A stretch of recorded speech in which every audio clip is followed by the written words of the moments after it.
സ്വത്തവകാശം ഒരു ചെറിയ ടോപ്പിക്കാണ്.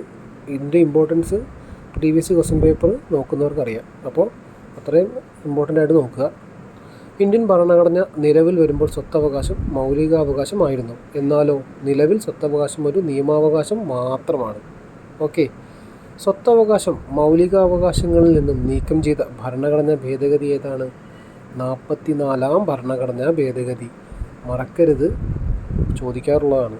ഓക്കെ, 44-ാം ഭരണഘടനാ ഭേദഗതി നിലവിൽ വന്നത് എന്നാണ്? 1979.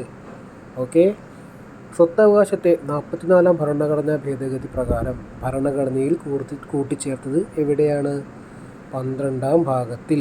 മറക്കരുതേ, 44-ാം ഭരണഘടനാ ഭേദഗതി പ്രകാരം ഭരണഘടനയിൽ കൂട്ടിച്ചേർത്ത വകുപ്പ് ഏതാണ്? Article 300A. ഈ ഭാഗം ഒന്ന് പ്രത്യേകം നോക്കി വെച്ചോണം. 1979 12-ാം ഭാഗം ആർട്ടിക്കിൾ A. സ്വത്തവകാശത്തെപ്പറ്റി ഭരണഘടനയിൽ പ്രതിപാദിച്ചിരിക്കുന്ന ആർട്ടിക്കിളാണ് ഏത്? Article 31. Article 31A, 31B, 31C ഇപ്പോഴും നിലവിലുണ്ട്. ഓർത്ത് വെച്ചോണം. Okay, thank you.